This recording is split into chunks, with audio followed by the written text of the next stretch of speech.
함께 나눌 말씀은 스가랴 13장 1절에서부터 9절까지의 말씀입니다.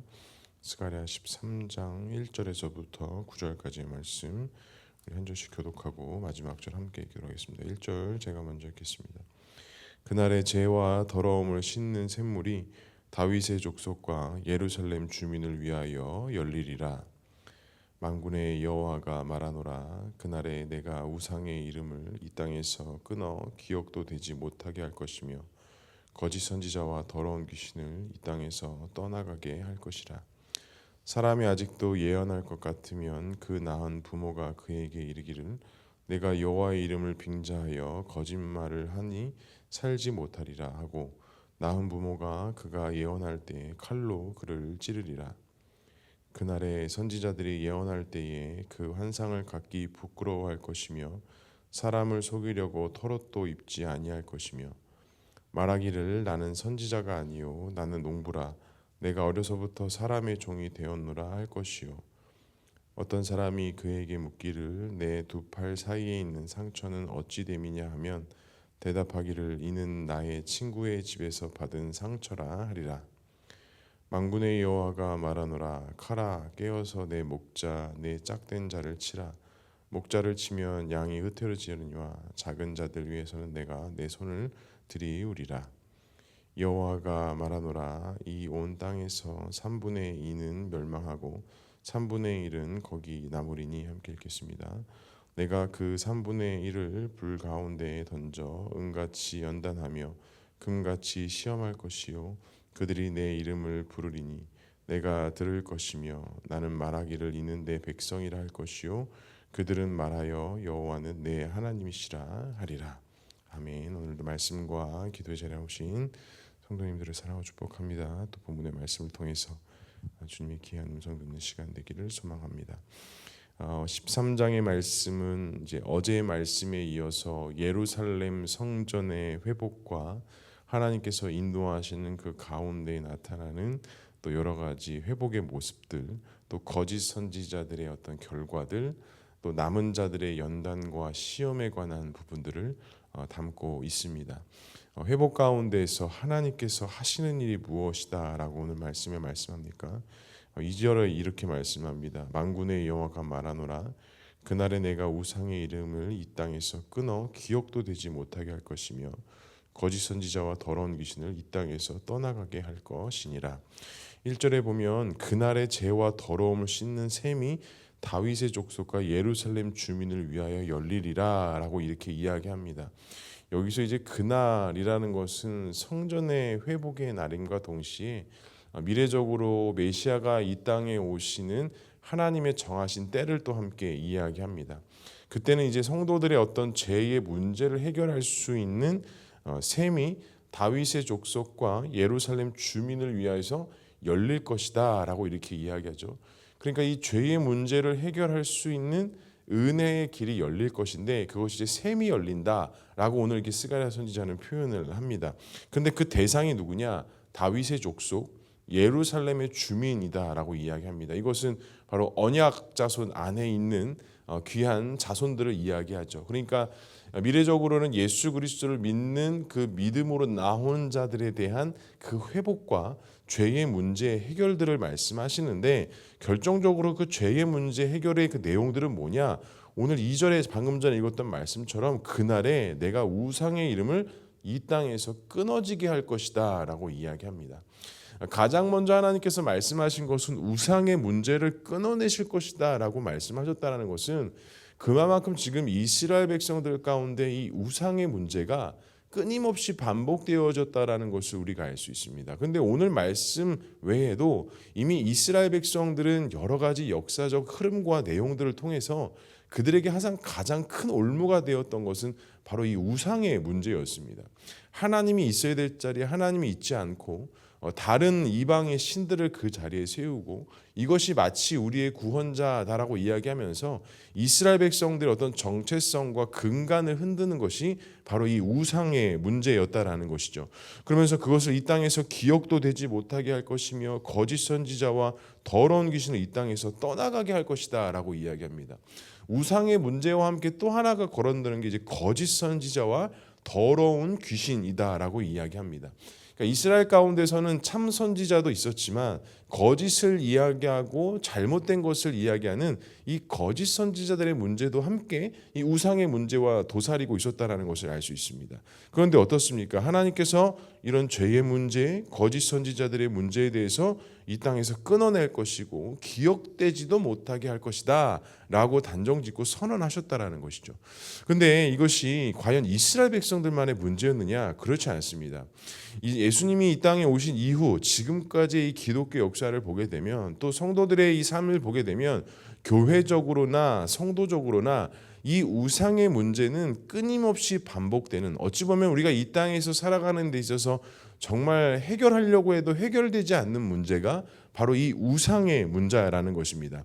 또 우리가 이 우상의 문제를 우상이다라고 했을 때 되게 그냥 1차원적이고 일반적으로 생각할 수 있지만, 이 우상이라는 것은 정말 다양한 모습으로, 다양한 형태로 우리의 주변에 또 나의 마음속에 있다라는 것을 우리가 또 함께 인지할 수 있습니다. 그러니 하나님 안에서 언약 백성으로서 살아가는 구원받은 자들이 이 우상의 문제에 있어서 분명히 하나님 앞에서 우리가 회복해야 하고, 분명히 우상의 문제를 주 앞에 내려놓아야 하고, 분명히 이 마음의 주인의 문제를 누구로 할 것이냐라는 것은 끊임없는 신앙의 삶 속에서 되풀이되는 질문인과 동시에 우리의 정체성을 회복하는 데 있어서 가장 먼저 해결되고 가장 먼저 큰 문제가 되는 게 바로 이 우상의 문제라는 것입니다.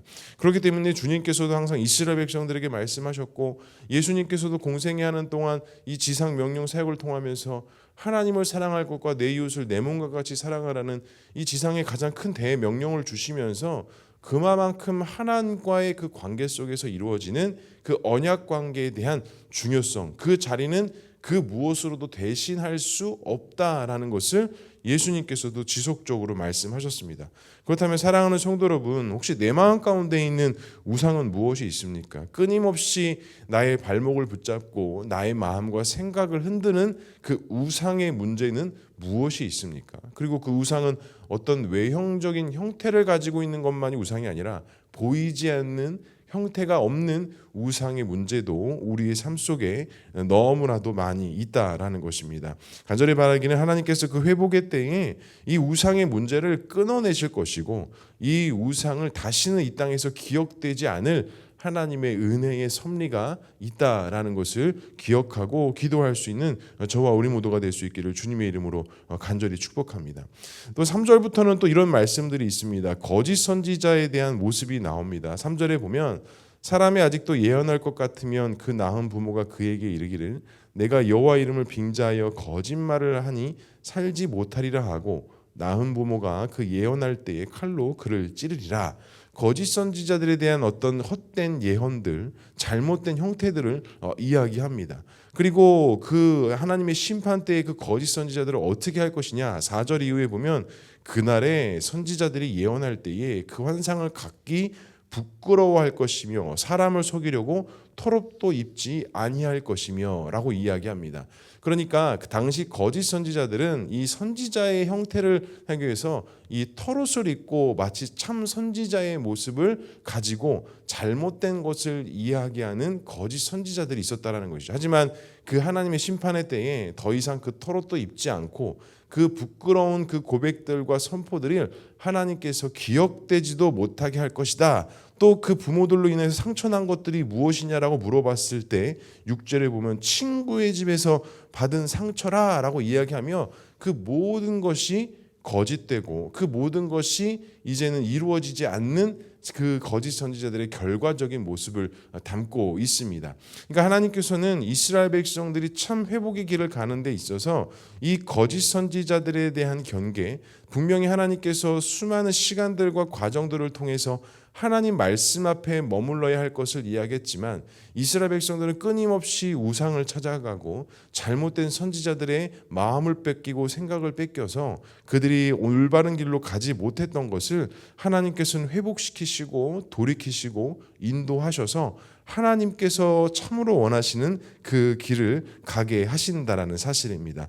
간절히 바랍니다. 우리도 거짓 선지자에 대한 이야기들에 집중하는 것이 아니라 우리가 말씀 앞에 집중하고 말씀 앞에 엎드려질 때 우리가 참 하나님의 뜻을 분별하고 그 믿음 가운데 나아갈 수 있다는 사실을 기억하시고 오늘 하루도 그 말씀 앞에 엎드리고 겸손케 되어지는 우리 모두가 될 수 있도록 주님의 은혜가 우리 가운데 충만하게 흘러넘쳐날 수 있기를 주님의 이름으로 간절히 축복합니다. 그러면 하나님께서 사용하시는 사람은 누구일까요? 이렇게 우상이 풍부하고 거짓 선지자들이 팽배하는 이 세상 속에 하나님께서는 어떠한 자들을 사용하시느냐? 7절과 8절과 9절에 보면 하나님께서 그 모든 것들을 어떻게 하시느냐? 3분의 2는 멸망당하고 3분의 1이 거기 남는다라고 이렇게 이야기하십니다. 그리고 7절에 보면 내 짝된 자를 치라, 목자를 치면 양이 흩어지려니와 이렇게 이야기하는데 이것은 미래적으로 예수 그리스도가 십자가상에서 죽으시고 부활하실 것을 말씀하십니다. 그리고 실제적으로 예수님께서 십자가에서 죽으셨을 때 수많은 사람들이 예수님을 떠났습니다. 심지어 그의 제자들도 예수님을 떠났습니다. 그런데 어떻습니까? 그 예수님의 제자들, 예수님을 따랐던 수많은 사람들이 예수님의 죽음으로 인하여서 어려움이 있었고 마음의 고통이 있었고 많은 착각들이 있었지만 예수님이 부활하신 이후에 그들의 본격적인 성령의 충만함의 삶이 시작이 되고 훈련과 연단의 삶도 함께 시작이 되어졌습니다. 그러면서 9절에 이렇게 말씀합니다. 내가 그 3분의 1, 즉 남은 자들을 불 가운데 던져 뭐같이 한다고 하십니까? 연단하며 금같이 시험할 것이요 그들이 내 이름을 부르리니 라고 이렇게 이야기합니다. 은같이 연단하고 금같이 시험할 것이다. 금과 은을 표현하고 연단과 시험을 이야기하는데 상대적으로 이 말들이 서로 매칭이 되지가 않습니다. 은처럼 연단한다, 금처럼 시험한다, 아니죠. 은처럼 빛나게 할 것이다, 금처럼 화려하게 할 것이다 이렇게 돼야 되는데 오늘 말씀에서는 은같이 연단할 것이고 금같이 시험할 것이다. 그러면서 그 결과가 뭐냐? 그들이 내 이름을 부르리니 내가 들을 것이며 내가 말하기를 이는 내 백성이라 할 것이요 그들은 말하기를 여호와는 내 하나님이시라 하리라 라고 이야기합니다. 그러니까 금과 은처럼 연단되고 시험되는 그 결과가 뭐냐? 하나님이 나의 하나님이고 내가 누구인지를 고백하고 선포되는 것이 그 은과 금의 연단의 시험의 결과라는 거예요. 그러니까 우리가 우리의 삶 속에서 찾아오는 그런 시험과 여러 가지 어려운 거리들이 어떤 결과로 연결되어져야 되느냐? 문제가 어떻게 우리가 원하는 대로 맞춰지고 해결되어지는 게 첫 번째가 아니라 항상 말씀은 동일합니다. 연단과 시험을 통해 하나님이 누구이신지 또 내가 누구인지 내가 그 하나님 앞에 어떠한 자세로 서야 되는지가 그 연단과 시험의 결과라는 거예요. 그러니까 성경에서 분명히 말하는 것은 우상과 이 헛된 거짓 선지자들의 문제에서 우리가 하나님의 언약자 손으로 세워져 가는데 은 같은 연단과 금 같은 시험이 있을 것인데 그 은과 금과 같은 연단과 시험을 통해서 우리의 입술 속에 하나님을 하나님으로 고백하고 하나님을 의지하며 하나님이 우리를 향해 너희들은 나의 백성, 나의 자녀이다라는 이 언약의 관계가 회복되어지고 다시 한번 그 힘으로 나아가는 것이 하나님께서 우리를 세워주시고 인도해 주시는 최종적이고 가장 완벽하며 부족함이 없는 하나님의 은혜와 축복이 된다라는 사실입니다. 사랑하는 성도 여러분, 오늘도 이와 같은 은과 같은 연단, 금과 같은 시험이 우리의 삶 속에 있을 것입니다. 하지만 그 시험으로서 우리는 넘어지고 쓰러지는 것이 아니라 오늘 말씀처럼 그 시험의 결과는 나의 하나님, 나의 주님, 내가 주님의 자녀입니다.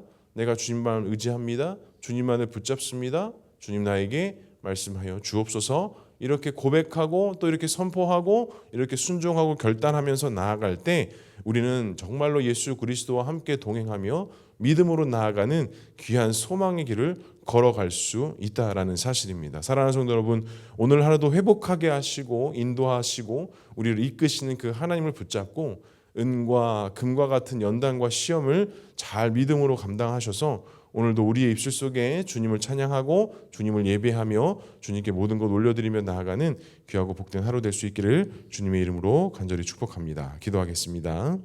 사랑과 은혜가 충만하신 하나님 아버지, 우리 안에 혹시 주님이 아닌 다른 우상을 붙잡고 있는 것이 있다면 하나님, 그 우상을 이제는 주님의 십자가 앞에 내려놓게 하시고 이제는 내 마음의 소망과 주인, 나를 지배하시고 인도하시는 것은 오직 예수 그리스도의 십자가인 것을 다시 한번 결단하며 나아가오니 주님, 우리 마음 가운데 있는 헛된 죄악과 헛된 우상들을 예수 그리스도의 이름으로 떠나가게 하시고 이제는 우리가 하나님을 나의 참된 주인으로 오늘도 고백하며 또 그렇게 선포하며 나아가는 우리 모두가 될 수 있도록 주님 역사하여 주시옵소서.